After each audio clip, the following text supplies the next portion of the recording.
እቸሮጊት ምን ነው ቆላት ወንድና ሴት ቢስሬድ መሆን ይችላል። በጤና ባለሙያው ላይ ጥቃት የፈጸሙት ተጠርጣሪዎችም ተይዟል። ያው ሰዎች እንደምትመለከቱት እንግዲህ ዶሮዎቹ ተገዝተው ቬሮኒካ የጲላጦስ ሚስት ነበረች። ጲላጦስ ጌታችንና መድኃኒታችን ኢየሱስ ክርስቶስ እንዲሰቀል ለፍርድ ያቀረቡት ጲላጦስ ፊት ነበርና ጲላጦስ ያው በሰዓቱ የነበረ ገዢ ነበር፣ ንጉስ ነበርና። ሰላም ጤና ይስጥልኝ ጋይስ፣ እንኳን ለበዓለ ፋሲካው በሰላም አደረሳችሁ አደረሰን ማለት ፈልጋለሁኝ። እንግዲህ እንደተለመደው አዳዲስ እና ወቅታዊ ጉዳዮችን ይዤላችሁ መጥቻለሁኝ። አብራችሁን እስከ መጨረሻ እንድትቆዩ በትህትና እጠይቃችኋለሁኝ። አዲስ ከሆናችሁ ሰብስክራይብ እንዲሁም ላይክ በማድረግ ይህንን ቪዲዮ እንድትጀምሩ በትህትና እጠይቃችኋለሁኝ። ፋሲካ እንዴት እየሄደላችሁ ነው? እኛ ጋር ጥሩ ነው ያለው። እንግዲህ እናንተም ጋር ጥሩ አሪፍ እንዲሆንላችሁ ምኞቴ ነው። ወደ መጀመሪያ ቪዲዮ ላሸጋግራችሁና ተመልሼ እመጣለሁ። ያው ሰዎች እንደምትመለከቱት እንግዲህ ዶሮዎቹ ተገዝተው እንኳን እኔ ስልክ ሆነ ሰዎች እንደምትመለከቱት ዶሮዎቹ ተገዝተዋል። እንግዲህ በተለያዩ አካባቢዎች እየሄድን እንግዲህ የምንሰጥ ይሆናል። እነዚህ ዶሮ ሰዎች ጤነኛ አይደሉም። ብቻ የት እንሄዳለን ብላችሁ ታስባላችሁ? እስኪ ግምታችሁን ኮሜንት ላይ አስቀምጡ። ሙሴ ይላል እንግዲህ ዶሮ እንደዚህ ያስፈራል እንዴ ጋይስ? በጣም ፈርተዋል እኮ ጅብ ነው እንደ መሰለው። በስደት የምኖርበት ፈረንሳይ ሀገር ላይ ልክ ወረቀት እንዳገኘው የመጀመሪያ ቀን ስራ አግኝቼ ሲሄድ በጣም ደስ እያለኝ ነበር የሄድኩትና ሴትዮ ያዘዘችኝ። ከዛ ወጣች፣ ብቻዬን ቀረሁ። ማጽዳት ሲጀምር የሆኑ ስሜቶች መጡና በቃ በዚህ እንባዬ ማልቀስ ጀመርኩ። ምን ነበር መሰላችሁ? ለዚህ ነበር እንዲያ ሁሉ ልፋቴ ማለት ጀመርኩ። አትሌቶች ታውቁታላችሁ፣ አዲስ አበባ ስቴዲየም ላይ ሐሞት ነበር የሚያሰፋ። በየጫካው ትሬኒንግ ጨርሰን ስንወጣ ላባችን ስትሉት ጨው ነበር የሚወጣውና ስትረስፉል ነው። ውድድሮች ሲደርሱ ስትረስ አለው ምናምንና መጨረሻ ለማጽዳት ያ ሁሉ ልፋቴ ለዚህ ነበር እንዴ ብዬ ያ ስሜት ቢያንስ ለ6 ዓመት እየሄደ እየመጣ እያስለቀሰኝ፣ ስራውን ወደዋለሁ፣ ገንዘብ አገኝበታለሁ፣ ግን ብዙ ቀን ለዚህ ነበር እንዴ ያልኩባቸው ወቅቶች አሉ። አሁን ላስተላልፍላችሁ የፈለኩት መልእክት በየስደቱ ላይ ህይወታችሁን ከዜሮ የጀመራችሁ፣ ፈረንሳይ ላይ ከዜሮን ብቻ አይደለም ከኔጌቲቭም ያስጀምራል። አንዳንድ ያ ወረቀት እየጠበቅን ጭንቅላታችን የሚዝግበት ሰዓት ግን ኦኬ ያልፋል። እኔም ስላለፍኩት ከዜሮ ጀምራችሁ በቃ ኢትዮጵያ የለፋውበት ነገር ገደል ገባ ብላችሁ ተስፋ የቆረጣችሁ ልጆች እግዚአብሔር ቀን አለው። እግዚአብሔር እውነትም እቅድ አለው ጋይስ፣ እግዚአብሔር እቅድ አለው። ክብር ምስጋና ለሱ ይሁን። እህቴ ስላንቺ ታሪክ ስሰማ ስለ እድገትሽ፣ ስለ ስኬታማነትሽ፣ አትሊስት ባለሽበት ደረጃ ያሳለፍሽውን ነገር አሸንፈሽ በጣም ደስ የሚል ኢንስፓየር የሚያደርግ ታሪክ ነውና እግዚአብሔር ይባርክሽ። እንዳለችው ግን በጣም ደስ ያለኝ እግዚአብሔር እቅድ አለው። እግዚአብሔር እቅድ አለው ጋይስ፣ እቺን አትርሱ እሺ። የትም ያላችሁበት ቦታ በአሁን ጊዜ for one አጀማመራችሁ doesn't dictate ማለትም አጨራረሳችሁ አይደለም፣ ፍጻሜያችሁ አይደለም። And so it's not how you start, it's how you finish. ስለዚህ ታሪካችሁ አላለቀም፣ ተጽፏል፣ የተጻፈም ነው። and ግን እግዚአብሔር እቅድ አለው። እቺን በቃ በሏት። every time እናንተ ክፉ ነገር ሲሰማችሁ፣ ጥርጣሬው ስትገቡ፣ ማይሆን ስሜት ሲመጣ፣ ሐዘን ሲኖር፣ ብሽቀት፣ ንዴት፣ የት ነው እየሄድኩ ያለሁት? ህይወቴ ይሳካል ወይ? የወደፊቱስ ብላችሁ ተማሩ። ያችን ጊዜ አስታውሱ ሁሌ እግዚአብሔር እቅድ አለው። እግዚአብሔር እኮ ምን ይላል መሰላችሁ? በዚህ ልተዋችሁ፣ ወፎቹ የት እንደሚተኙ እንኳን አይጨነቁ። ገባችሁ? እነሱ መጨነቅ ከሌለባቸው እናንተ የሱ ልጆች፣ አንቺ የሱ ልጅ፣ የኔ ፍቅር፣ አንተ ውድ ወንድሜ የሱ ልጅ ምን መጨነቅ ያስፈልጋል? እናንተ እንዴት እንደሚወዳችሁ ታውቃላችሁ? አንቺን እንዴት እንደሚወድሽ ታውቂያለሽ ወይ? ክብር ምስጋና ለሱ ይሁን። እግዚአብሔር እቅድ አለው። ቀላል ነው እያልኩ አይደለም፣ ቀላል አይደለም። አይ ነው ከብዳል። አይሰማችሁ እያልኩኝ አይደለም፣ ይሰማችኋል፣ ሰው ናችሁ። ግን regardless no matter what ምንም ይሁን ምንም ሁሌ እቺን አስታውሱ፣ እግዚአብሔር እቅድ አለ። ወዳችኋል። እግዚአብሔር እቅድ አለው። ዋው ደስ የሚል ድምጽ ነው። በጤና ባለሙያው ላይ ጥቃት የፈጸሙት ተጠርጣሪዎችም ተይዘዋል። በባሌ ዞን ሮቤ ከተማ በጤና ባለሙያው ላይ ዋቆ ከድር ላይም ትላንት ሚያዝያ 2 ቀን 2018 ዓ.ም ከፍተኛ ድብደባ የፈጸሙት 5 ተጠርጣሪዎች በቁጥጥር ስር መዋላቸውንም ፖሊስ ያስታወቀ ሲሆን ተጠርጣሪዎቹ አከል አሰፋ፣ አብዲሳ ከድር፣ ቦንሳ አወል፣ መሐመድና ኢብራሂም ሁሴን በቁጥጥር ስር የዋሉ ሲሆን አንደኛው ተጠርጣሪ ስልኬን ወስዶብኛል በሚልም ባልተረጋገጠ ሰበብ ከጓደኞቹ ጋር በመሆን በጤና ባለሙያው ላይም ጥቃት ሰንዝረዋል። ዋናው አነሳሽና ተጠርጣሪም አሁን በመፈለግ ላይ ሲሆን እንግዲህ ማህበረሰቡ ጉዳዮችን ሳያጣራ በራሱ እርምጃ ከመውሰድ እንዲቆጠብም ጥሪ ቀርቧል። የጤና ባለሙያው አቶ ዋቆ ከድርም ለ35 ዓመታት በቄለም ወለጋ፣ በጎባ፣ በጊኒር ሆስፒታሎችና በራይቱ ጤና ጣቢያ በቅንነትም ያገለገሉ ሲሆን አቶ ዋቆ አገልግሎታቸውን አጠናቀው የጡረታ መብታቸውን ለማስከበር ሰነዶችን በማደራጀት ላይ በነበሩበት ወቅት ነው እንግዲህ በባሌ ሮቤ ከተማ መናኸሪያ ውስጥ ማንነታቸው ባልታወቁ ግለሰቦች ድብደባ የተፈጸመባቸው። እንደ ቤተሰባቸው አባላትና የቅርብ ወዳጆች ገለጻም አቶ ዋቆ 2009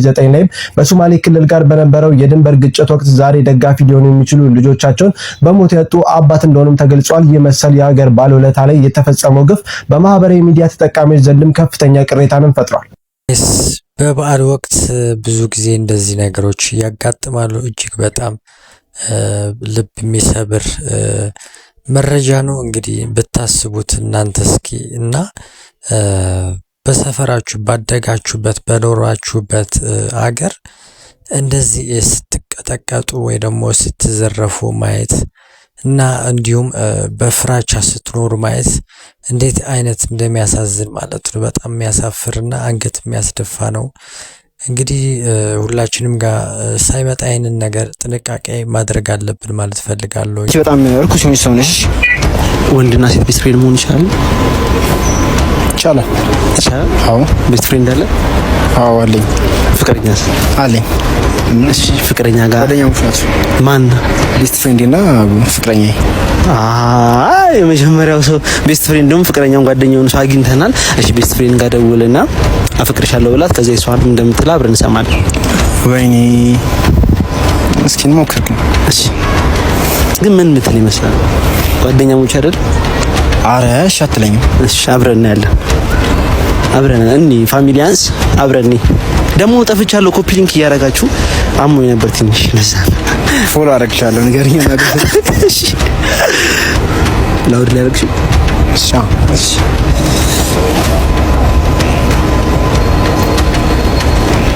የደወሉለት ደንበኛ አሁን ድገሚ።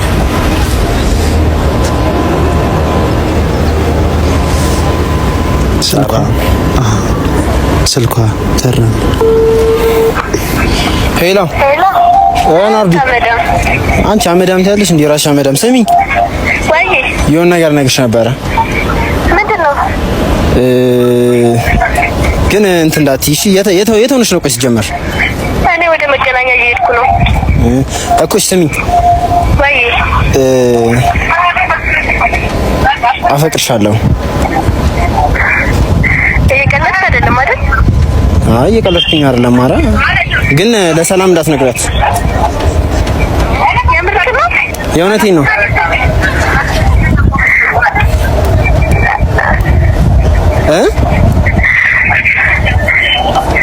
ሰላምሽ? ቆይ ያው ሰላም እኮ ታውቂ አይደለ? ብዙም አንቺን ለማግኘት ነው እሷን የቀረብኳት። እኔ የሚሰማኝ ስሜት አንተንም ስለተሰማ በጣም ደስ ብሎኛል። ማለት ልነግርህ እኮ ብዙ ጊዜ ሞክሬ ነበር ግን ፈርቼ ነው። ደግሞ አጋጣሚውን አላገኘሁም። እኔም እኮ በጣም ነው ማፈቅርህ። የእውነትሽ ነው? አዎ የምሬን ነው። ከሷ ጋር ሳይ እንዴት እንደምናደድ ሰሚኛለሽ? ሁለተኛ ከሰላም ጋር ሆነሽ እንዳለሽ በዙሪያችን መቼም ቢሆን እንዳትሆኝ። አንቺ በጣም እርኩስ ሆነሽ ሰው ነሽ። እካካን ይወረዛች ውጪ ከስልኬ። መቼም ቤስት ፍሬንድ መሆን አይችሉም። እሺ ሰዎች፣ አረ በያና ምንድነው የሚሻለን? እሺ ምንድነው እናደርገው? ተጣሉ። ቤስት ፍሬንዱ ጓደኛው ናት። የጓደኛዋ የቤስት ፍሬንድ ጓደኛ ናት ፍቅረኛው። እንግዲህ ምንም ማድረግ አንችልም። ያጀማ ተመልሰናል። ይመቻችሁ። እጅግ በጣም የሚገርሙ ነው ጋይስ። እንደዚህ አይነት ነገሮች ግን በብዛት ነው የምመለከተውና እንግዲህ አንድም ማለት ነው ተሳስቶ እንኳን ማለት ነው አይ እኔ ፍላጎት የለኝም ያለ ቤስት ፍሬንድ የለም እስካሁን ድረስ ማለት ነው። እኔ ካጋጠመኝ ማለት ነው። ምናልባት የእናንተ ሐሳብ እንዴት ነው እናንተ ጋር? እስኪ ይህንን ነገር የራሳችሁን ሐሳብ አስቀምጡበት ጋይስ። እኔ እንጂ ቤስት ፍሬንድ ሊሆኑ አይችሉም ብዬ ነው የማምነው። እናንተ ጋር ምን ትላላችሁ እናንተ ጋይስ? ከማማ ዝናሽ ጋር ኮላብ ያርጉ እያሉ ነው። ምንድነው ኮላብሬሽን ነው። ኮላብ ያርጉ ከማማ ዝናሽ ጋር። ምን ማድረግ ነው? ጥምረት ያርጉ፣ አንድ ላይ ይስሩልን። አንድ ላይ ይስሩ። አዎ የቤት ስራ ለነሱ ነው የሚሰራው። አዎ ለሚወዱሽ ሰዎች ለወዳጆችሽ ነው። ሳይከፈል እንደዚህ ይሰራል። ክፍያማ እንደ ግድ ነው ይከፈላል፣ አያሳስብም። እኔም ያልኩት እኮ ያንን ነው ልጅ። ቪዲዮ ልለቅብሽ ነው ተጠንቀቂ። እኔ ባይዘው በዚያው አጋጣሚ ጋይስ እኔ የሆነ መጥፎ ቦታ ብገኝ ወይ የሆነ መጥፎ ቪዲዮ ቢኖረኝ ነው አይቆይም። ታውቃላችሁ ሲወጣ ወደ ሚዲያ አይቆይም። እያያችሁ ነው ምን ያህል ጣላት እንዳለኝ እዚህ ሶሻል ሚዲያ ላይ ምን ያክል ሊጥሉኝ የሚፈልጉ ውድቀት የሚፈልጉ ሰዎች እንዳሉ እና አይቆይም። ድሮ ነበረ የሆነ ነገር ቢኖረኝ የሚወጣው። አዋችሁ አትክፈቱ እባካችሁ፣ አንዳንድ ሰዎች እባካችሁ ተው። እኝኝኝኝ ሴት እህቶቻችን ስለዚህ ጉዳይ እንግዲህ ብዙ ጊዜ አንስተን አውርተናል። እንግዲህ አሁን እስኪ የፊዮና ነገር ደግሞ እየተነገረ ነው ያለው በብዙ ቪዲዮዎች እንግዲህ እየተነገረ ነው ያለው ስለዚህ ጉዳይ ማለት ነው። ፊዮና እንደምትናገረው እንግዲህ በሙሉ ራስ መተማመን ነው እየተናገረች ያለችው። በነገራችን ላይ ሁላችሁንም ማለት ነው በአሁን ሰዓት እጅግ በጣም ጥንቃቄ ማድረግ ያለባችሁ ይመስለኛል። ምክንያቱም በየቦታው በየሆቴሉ ይህንን ነገር እንደ ቢዝነስ ነው እየተጠቀሙበት ያለው። በቃ ቪዲዮ ትቀርጻለህ፣ በቃ ልጆቹን እንግዲህ ማጨናነቅ ማለት ነው። ምንም ማድረግ አይቻልም እና ምናልባት ራሳችንን ራስ መተማመን ኖሮን ይህንን ነገር ቻሌንጅ ካላደረግ ነው ለኛ እጅግ አደገኛ ነገር እየሆነ ነው ያለው ማለት ነው። እና እንግዲህ የፊዮና ቪዲዮ ይኖራል ብዬ አላምንም። ምናልባት እንደ ፊዮና አነጋገር ከሆነ በሙሉ በራስ መተማመን ነው እየተናገረች ያለችው። እንግዲህ የእሷን ስሜት በመረዳት ይህንን ነገር ምናልባት ላይኖር ይችላል ብዬ እንግዲህ 90% ምናልባት ወይም 99% መተማመን እችላለሁኝ ማለት ነው። እና ይህንን ያመጣሁት ይህንን ቪዲዮ በድጋሜ እናንተ ሴቶች ጥንቃቄ አድርጉ። በዚህ ሰዓት የማይታመን ጊዜ ላይ ነው ያለነው እና ጥንቃቄ አድርጉ። ህይወታችሁን የምታጡበት ቤተሰቦቻችሁን እንግዲህ አንገታችሁን የምታስደፉበት ነውና እባካችሁ ማለት ፈልጋለሁኝ። ፊዮና እህታችን ደግሞ እንግዲህ እንዳያችኋት ነው ራስ መተማመኗ ሙሉ ነው ያለው። ምናልባት ይህንን ነገር እንግዲህ አብረን የምናየው ይሆናል። እንግዲህ እጅግ በጣም አሳሳቢ ሁኔታ ላይ ነው ያለነው ማለት ፈልጋለሁኝ። ግን ጥንቃቄ ይደረግ እባካችሁ ማለት ፈልጋለሁኝ ጋይስ። እቻሮጊት ምን ነው ቆላት፣ እቻሮጊት ምን ነው እንዲያረጋት ያርገኛ፣ ቁልጭ ያርገኝ ደግሞ በራሴ ስልክ። እኔ በራሴ ስልክ ራሴን በስልኬ ያያየው ካሜራ አለው አይደለ? እንዲህ እበለች ወደለው እንዲህ። ዋይፋዩም የራሴ ነው፣ ዋይፋዩም ከፍዬበት ነው ልዝናናበት እንጂ ስልኩን የገዛሁት ልዝናናበት ነው። ዋይፋዩንም ልዝናናበት ነው እስካለው ድረስ ሻበት አልኖር እና አትሳደቡ እና እንጆይ አድርጉ። ብሎክ እስከማረጋችሁ ድረስ እንጆይ አድርጉ። አንድ ቀን ብሎክ አረጋችኋለሁ። እኔ ምን ይወጣልኛል? ሴክሲ እኮ ነኝ። እስቲ አቤት፣ እስቲ አቤት። የስ ኦጂ የታባቱ ላይፍ ሾርት ሸመት አልኖርም። የዛሬ 100 ዓመት ማንም አያስታውሰኝም ማንም። ስለዚህ በቃ ራሴን በራሴ ዘና እስካለው ድረስ ተመስገን አምላኬ፣ ተመስገን ተመስገን። ዛሬ አንዳንድ ሰዎች ቀላል በላሽ ነው። አሁን እኔን ሲያዩ በጣም ነው የሚናደዱት። አንዳንዶቻቸው ቀናቸውን ያመርራሉ።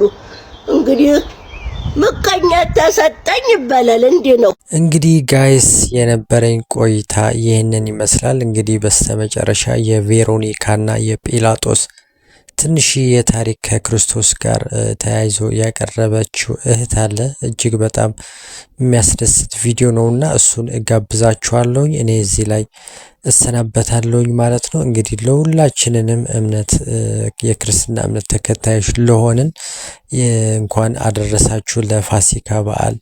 ጥሩ ጊዜ እንዲሆንላችሁ ጸሎቴና ምኞቴ ነው። አዲስ ከሆናችሁ ሰብስክራይብ እንዲሁም ላይክ አድርጉ። ሀሳብ ካላችሁ ኮሜንት ላይ ጻፉልኝ ማለት እወዳለሁኝ። ቻው። ቬሮኒካን ታውቋታላችሁ? ዛሬ የምነግራችሁ ስለ ቬሮኒካ ነው። ይህንን ህማማት ሳምንት ስለ እሷ ሳልነግራችሁ እንዲያልቅ ስላልፈለግኩኝ ነውና ዛሬ የመጣሁትና ቬሮኒካ የጲላጦስ ሚስት ነበረች። ጲላጦስ ጌታችንና መድኃኒታችን ኢየሱስ ክርስቶስ እንዲሰቅልላቸው ለፍርድ ያቀረቡት ጲላጦስ ፊት ነበር እና ጲላጦስ ያው በሰዓቱ የነበረ ገዢ ነበር፣ ንጉስ ነበር እና የእሱ ሚስት ናት ቬሮኒካ። የመጀመሪያ ስሟ ወይም ደግሞ ትክክለኛ ስሟ ግን አብሮቅላ ነበር የምትባለው እና ይህች ሴት 2 ልጆች ነበሯት። ሁለቱም ልጆቿ ግን አንፎርቹኔትሊ መናገር አይችሉም። ሁለቱም ከተወለዱ ቀን ጀምሮ አንድም ቃል አውጥተው የሚያውቁ ልጆች አልነበሩም እና በሱ ምክንያት በቃ ልቧ የተሰበረች፣ በጣም በልጆቿ የምታዘን፣ ብዙ መድኃኒት የሞከረች ሴት ነበረች። ነገር ግን አገልጋዮቿ የሚመጡና ይነግሯታል። እንደዚህ እኮ ኢየሱስ የሚባል ሽባዎችን የሚያቃና፣ ዲዳዎችን የሚያናግር፣ ለምጻሞችን የሚያነጻ ሰው እኮ አለ፣ እንደዚህ እኮ ነው ብለው ይነግሯታል፣ ስለ ኢየሱስ ማለት ነው። ከዛ በጣም በቃ ትመኛለች። በቃ ልጆቼም እንደወሰድኳቸው ባገኘሁት ይህን ሰው በፈወሰልኝ ያለች ልቧ ይመኛል። ይህ የሆነ ባለበት ሰዓት ጲላጦስ ደግሞ ያው ኢየሱስ ክርስቶስ ክስ ቀርቦበት እሱ ጋር ክሱ ቀርቧልና ያው ለመግደል ወይም ደግሞ ለፍርድ ይፈልገው ነበረ። ባሏ ለፍርድ ይፈልገዋል፣ እሷ ደግሞ ልጆቿን ሊያደንላት ይፈልጉት ነበረ ማለት ነው ኢየሱስን። ከዛ አንድ ቀን ተኝታ ባለችበት ሰዓት ህልም ታያለች። በጣም የሚያስፈራ ህልም። ያ ህልም ምንድነው? ባሏ ዙፋን ላይ ቁጭ ብሎ ሊፈረድበት ዙፋን ላይ ቁጭ ብሎ የሆነ ዘንዶ፣ እሳት የሚተፋ ዘንዶ ይመጣና ይውጠዋል ባሏን። እሷን ግን በእሳት አለንጋ ይገርፋትና ይተዋታል ማለት ነው። ይህንን ህልም አይታ ልክ ብንን ትላለች። ብንን ስትል በቃ ህልሟ ምን እንደሆነ ይገባታል፣ ትረዳዋለች ህልሟና እየሮጠች አገልጋዋን ትጠራለች። አገልጋዋን መልእክት ትልካታለች። ለባሌ ወስደሽ አሁን ይሄን መልእክት አድርሽለት እየሮጥሽ ትላታለች። ፍርድ ሳይሰጥ እንድትደርስበት ፈልጋ ማለት ነው። ከዛ አገልጋዋን መልእክቱን ትወስድና ትሰጠዋለች ለጲላጦስ። ነገር ግን ጲላጦስ ምንድነው የወሰነው?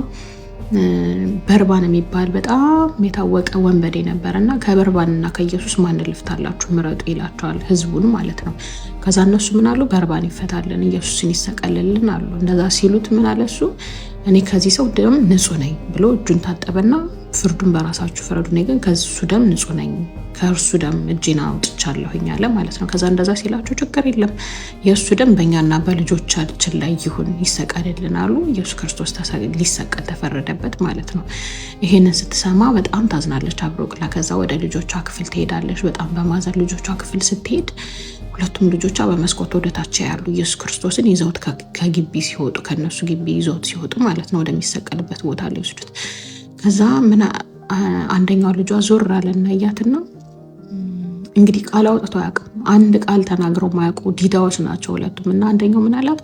ለዛ በንጹህ ደም ለፈረደው ለባልሽ ወዮለት አላት ማለት ነው። በጣም እንግዲህ ተናግረው ማያውቁ ልጆቿ ለመጀመሪያ ጊዜ ያወጡት ቃል እማዬ አይደለም ይሄንን ቃል ላይ ተናገሩት፣ እንደ ትልቅ ሰው ነው ያወሯት። በጣም ትደነግጣለች። አንደኛው የሚቀጥልና ለባልሽ ወዮለት ይላታል። በጣም ትደነግጣለች። በጣም ማለት ያልጠበቀችውና ያላመነችው ነገር ስለሆነ ማመን የሚያቅታታል። ትደነግጣለች። ከዛ እየሮጠች ትወጣለች። የልጆቿን ቃል ከሰማች በኋላ በቃ እዛ ላይ ማንነቷም ሁሉ ነገሯም ይቀየራል። እየሮጠች ትወጣለች። እየሮጠች ሄዳ ህዝቡ ከበውት አጅቦት ኢየሱስ ክርስቶስን ይዘውት እየሄዱ ሳለ ወታደሮቹን ህዝቦቹን በሙሉ ትጥስና ትሄዳለች። ኢየሱስ ክርስቶስ ፊት ትደርሳለች። ፊቱ ጋር ትሄድና እንግዲህ ይህች ሴት የንጉስ ሚስት ናት። አይደለም መሮጥ፣ ፈጠን ብላ መራመድ እንኳን ክብሯን እንዳጣች ነው የሚቆጠርባት። በጣም በክብር በማድረግ የምትንቀሳቀስ ሴት ናት። እንኳን ሄዳ ሰው ኢየሱስ ክርስቶስ ፊት ሊሰቀል የተፈረደበት ፊት መንበርከክ ይቅርና ከዛ ሄዳ ፊቱ ጋር ተንበርከካለች፣ ታየዋለች። በደምና በላብ ፊቱ እንዳልሆነ ሆኖ ተጎሳቅሎ ታየዋለች። ስታየው እሱም ያያታል። ልክ ሲያያት ክንንዋን ሻሿን ታወልቃለች። ክንንዋን ልቅ ታረግና በክንንዋን በሻሿ ፊቱን ትጠርግለታለች። ፊቱን ትጠርግና ፊቱን የጠረገችበት ሻሽ እቅፍ አርጋ ሮጥ። ከዛ ወታደሮቹ እየጎተቱ ያስወጧታል ማለት ነው። እሷን ጎትተው ያስነሷትና ኢየሱስ ክርስቶስን እያዳፉ ይዘው ትሄዳሉ ወደሚሰቀልበት ቦታ። ያንን ሻሿን እቅፍ አርጋ ይዛ ቤቷ ትሄዳለች። ቤቷ ሄዳ ሻሿን ስታየው የኢየሱስ ክርስቶስ ትክክለኛ እውነተኛ ምስል ታተሙበት ታየዋለች ማለት ነው። ሻሿ ላይ ጀስት ጠረኑን ላቡን አይደለም እያልኳቸው ያለሁት፣ ወይም ደግሞ በቃ ሽታ አይደለም። ትክክለኛ የኢየሱስ ክርስቶስ ምስል ፊቱ ሻሿ ላይ ታትሞ ቀርቷል ማለት ነው። ከዛ በዛ ምክንያት ነው ስሟ በዛች ቅጽበት ምክንያት ቬሮኒካ ተባለ ስሟ ማለት ነው። ቬሮኒካ ማለት በላቲን እውነተኛ ምስል ማለት ነው። ስለዛ ነው እውነተኛው ምስል ሻሿ ላይ ያስቀረች ሴት ስለሆነች እውነተኛ ምስል ስላገኘች በሻሿ ቬሮኒካ ተባለች ማለት ነው። ስሟ የተቀየረው ከዛች ጊዜ ጀምሮ ነው። ከዛ ጌታችንና መድኃኒታችን ኢየሱስ ክርስቶስ ተሰቀለ፣ ፍርዱ ተፈጸመ። ከዛ ተነሳ።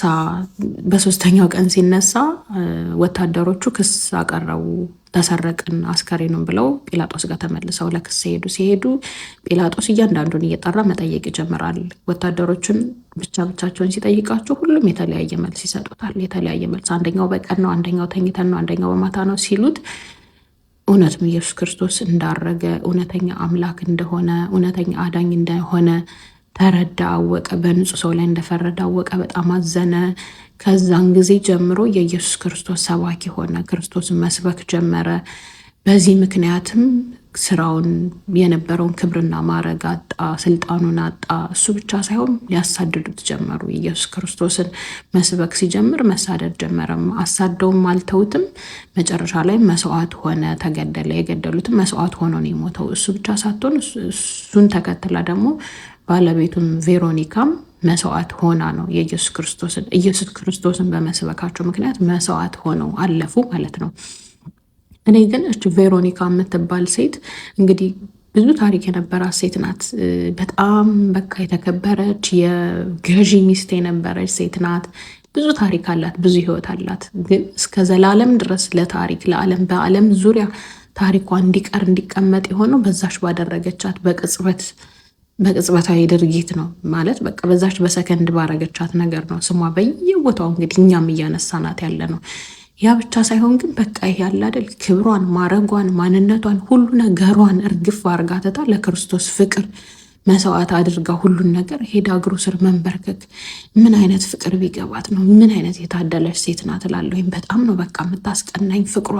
ምንም ያለችበት ሲቹዌሽን እና ስታተስ ለክርስቶስ ከመንበርከክ ወደኋላ አላላትም እና ምን አይነት የታደለች የተባረከች ሴት ናት እላለሁ ሁሌም ታሪኳን ስሰማው ሳስበው። ከዛ ውጭ ደግሞ ባሏና እሷ የሁለት ሰው ውሳኔዎችን በቃ አይደለ አንዳንዶቻችን በቃ ለክርስቶስ ፍቅር አይናችንን ጨፍነን በቃ ያለንበትን ሲቹዌሽን በሙሉ ኢግኖር አድርገን ብናገኝም ብናጣም ለክርስቶስ ለመገዛት ወደኋላ አንልም። አንዳንዶቻችን ደግሞ ያለንበት ስልጣን፣ ማዕረጋችን፣ ኮንፈርት ዞናችን ለክርስቶስ እንዳንገዛ የለም በቃ ክብራችን እንዳናጣ በመጠንቀቅ አንዳንዴ ወደኋላ የምንላቸው ብዙ ነገሮች ብዙ ዋጋ ያስከፍሉናል፣ ብዙ ዋጋ ያሳጡናል እና ሁለቱም የተለያየ የውሳኔ ክፍልን ወይም ደግሞ የውሳኔ መጨረሻን ያሳዩኛል ማለት ነው እና በነገራችን ላይ ስለዚህ ሴት ያወቅኩት መባ ቲቪ የሚባል ዩቲዩብ ቻናል ላይ በእነሱ ምክንያት ነው። ቬሮኒካ ማን እንደሆነች ለመጀመሪያ ጊዜ ያወቅኩትም በቃ በጣም እንደወዳትም በደንብ ሞር ስለሷ በደንብ እንዳውቅ ያደረጉኝ እነሱ ናቸው እና ክሬዲቱ መውሰድ ያለባቸው እነሱ ስለሆነ ነው እና እናንተም ገብታችሁ ዩቲዩብ ቻናላቸው ላይ ማየት ትችላላችሁ። መባ ቲቪ የሚል ዩቲዩብ ቻናል ላይ ገብታችሁ እና ይህንን ሳምንት ቬሮኒካን ሳናስባት ስለሷ ሳናወራ ማለቅ ስለሌለበት ብዬ ነው ወደ እናንተ ታሪኳን ያመጣሁት። አመሰግናለሁ።